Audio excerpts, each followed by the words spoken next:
Hi, my name is Burgundy Kowalski, and I'm here with my group representing Monster Beverage Corporation. Now, I'd like to begin by explaining what it is that Monster Beverage Corporation represents and how it relates to our biblical standpoint.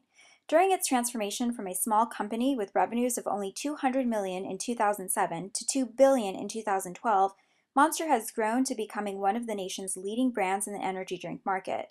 Today, we are going to talk about the financial transition of Monster Beverage, reflecting on the past 6 years, what our projected outcome for the company is, and what it means for the company in terms of value as we present to you Monster Beverage Corporation, Building the Tabernacle. I'm proud to say that Monster Beverage Corp has experienced tremendous growth and transformation because of smart business decisions, credit loyalty, and the support and vision-mindedness of our shareholders. Exodus 35:6 says, "The people bring much more than enough for the service of the work which the Lord commanded us to do." I'm going to begin by discussing Monster's current ratio, which you'll find decreased over the past 6 years by 11.2%. This shows that current liabilities are increasing at a higher rate than the assets. This means Monster's short-term solvency is not a good reflection of payback for creditors. From the shareholder's perspective, this translates as having money tied up in a non-productive asset, excess cash, or marketable securities. The reason for this is a reflection of Monster's repurchase program that began in 2011.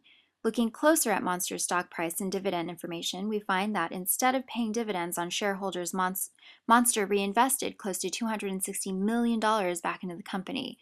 Notice in this slide, Monster's current ratio is decreasing and quick ratio is increasing. This is because of an increase in inventory due to an international expansion that began in 2009.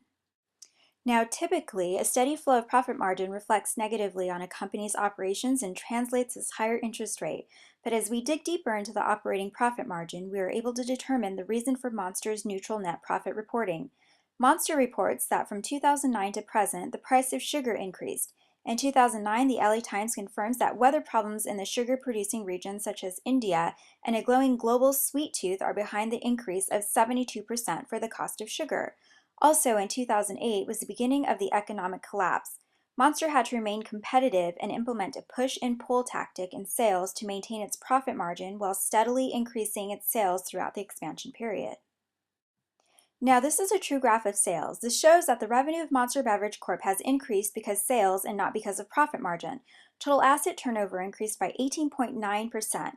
Monster was able to generate more sales relative to their total asset investment. The rate of increase in sales exceeded the rate of increase in total assets, which shows Monster was in fact efficient with its assets. If we dig deeper into Monster's MD&A, we will find that Monster's fixed asset turnover went down by 71 points and shows plant equipment has increased 7 times more than sales. This is in part also due to the expansion. Now, if Monster proves to continue sales, as we will find in our forecasts, then it also should continue to reflect in an increase in asset turnover as it has in the past.